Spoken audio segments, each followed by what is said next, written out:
Alright, back with part 4. Wow. Alright. We're going to go down the barrel once or twice. We'll go down the barrel 2 more times because the patches are coming out pretty clean. Fairly clean, I should say. And I may run a damp one down the barrel one last time just to make sure. So there's not much coming out of there with the barrel cleaner. So we will take these, and I'm going to fold these over again because I use the patches a couple times because they're too expensive, man. Time's money these days. I'm going to run this damp cloth down the barrel bore again just to get anything out of there that may still be lurking in that barrel. I like my barrels to be nice and clean. So I know every time I pull the trigger, the gun's going to fire in a straight line. There we go. Good deal. I'm going to screw this on the end. Cool. And we're going to pull that through. Alright, now see, even the wet cloth didn't get hardly anything out of there. So we're going to run a couple more dry patches through there and be done, I believe, cleaning the inside of the bore, of the barrel. So all these patches were, like I said, pre-cut, so I'm just trimming them and using those that way. And I'm also using 2 at a time because I like a nice tight fit through the barrel. That way I know I'm getting all the excess, or nice tight squeeze through the barrel, so I know I'm getting it all out of there. Alrighty. And then I'll go through real quick and lubricate everything up, and we'll go to the reassembly of the gun. The fun part of it. Alright, let's see. How's that look? Beautiful. Nothing. Alright, we'll run one perfectly clean patch through the barrel one more time and be done. I believe that will be it then. We'll cut a little bit off the end of this one. There, perfect. And we'll go from there. Like I said, don't get caught up in the way I clean my gun. I know I keep saying that, but I know there's going to be people out there that are going to be criticizing the way I do it. You know, hey,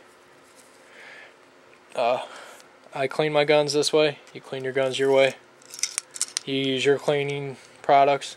And if anybody's got any suggestions on some really good cleaning stuff, gun cleaning products, lubricants, whatever, because I use the Hoppy's No. 9 lubricant, I guess you'd say, on my guns, and that seems to work just fine for me. I have no problems whatsoever with that. And I know other people use like Rem oil. That's good stuff too. I used that for a while. Tried the Hoppies. It was a little bit cheaper at that point in time when I was buying that stuff, so I started using that, and it worked just fine, so I just stuck with it. Now this thing usually gets some powder residue on the end of the barrel here. I just take a cloth and wipe that off. See? It's right on the outside of the barrel. So I just keep that nice and clean, get all the buildup and gunk off of it. And then we'll go back, and like I said, I'll show you lubrication, the way I lubricate it, because you don't want to overkill it. On any gun, you don't want to overkill your lubrications. And go from there.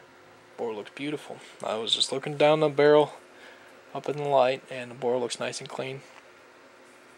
Alright, lubrications now.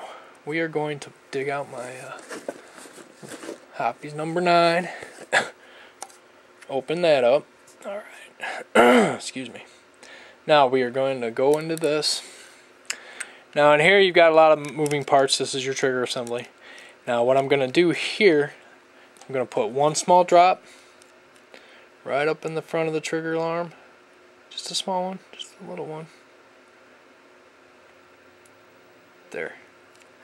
I'm going to run the trigger back and forth a little bit and let that work itself in. And that's all I'm probably going to lubricate on here now. It's just that little spot right there. That'll keep your trigger running nice and smoothly. If you put a little drop on the front of it, you could even put it in the back of the trigger arm here. So there's your trigger arms right here. I don't know if you can see that. It starts here. Is the what actually activates your hammer, and this is attached to your trigger, so that's what moves. And that's actually contacting metal in there when you're when the gun's reassembled, and it's actually contacting metal ever so slightly right now. Now then I'll come in here, and if there's any excess lube in there, I'll just kind of soak it up with a Q-tip, because you, like I said, you just want to have enough lubrication on your gun to where you leave a fingerprint on the lubrication when you touch it. If you leave your fingerprint in it, that's more than enough oil on your gun, on your where you're lubricating. Alright, there's that. Alrighty. Making sure that's moving real smoothly. Alright, now the fun part. Now we'll go over here and do this part. Now this is your bolt assembly. I'm just looking it over, making sure everything's kosher on it. Hard part about this gun, since it is stainless, is if your gun's coated with, if it's Dura coated or got powder coating on it, it's easier to see where there's friction, because it'll be worn off with the paint. Your paint will be wore off. So here I just kind of guess that this is going to be touching here. These are touching because they are kind of worn a little. You can kind of see some scratching on them. So I'll put a nice light coat with my finger over these areas. And this is the side that is facing out towards the world here, because here's your ejection lever. So I may put a nice light coat of oil on the inside here, just in case it decides to start rubbing on the inside of the barrel, the upper assembly. Not too much, just enough to get it nice and smooth. Alrighty. Like I said, you don't overkill it, because you'll find your gun will start gumming up and jamming, believe it or not. Too much oil is a bad thing. Now I'm going to put my recoil spring back in place. And it's got a half moon here at the end with a little lip down here that is facing down when you replace it into your, there's a groove here on your upper assembly. And you're just going to snap that back in and take your end here and pull it down to where it is nice and centered in that, and make sure it's pushed all the way down.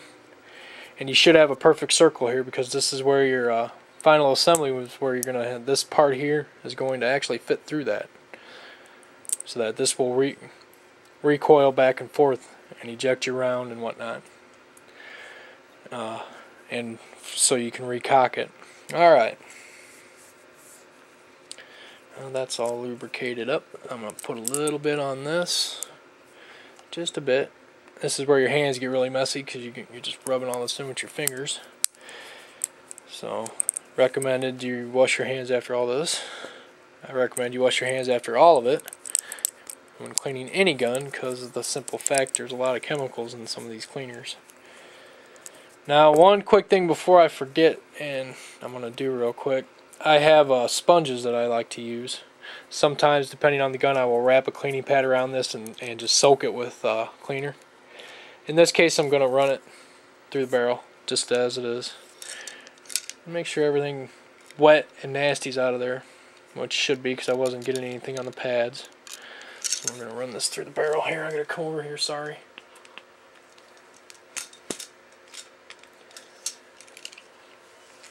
There. I had to take it off the side of the table because it was tight fit. Otherwise I'd have banged the camera around a bit. There we go. Alright, that's it for that part. Alright. Wipe that off again. Alright, now as far as lubricating, one more thing on this I'm going to show you also. I'm going to put a little bit of lubrication right here so it'll assemble, and when I go and disassemble it again, it'll come off easy. I'm going to put a drop right on top of that. Rub that in real well, and rub in down here too. Because once you get the gun back together and it seats itself, or it seats in there, you really don't have nothing to worry about. But with this being a stainless gun, it is pretty good to keep your gun kind of checked out so it doesn't rust on you and you're nasty. So we are going to assemble this now. I'm going to slide this back in to the upper, like so. There. Just like that. Make sure that slides nice and easily. Now I'm going to take this little square here fits over this part here, and there's a little groove underneath of it. So you slide it in.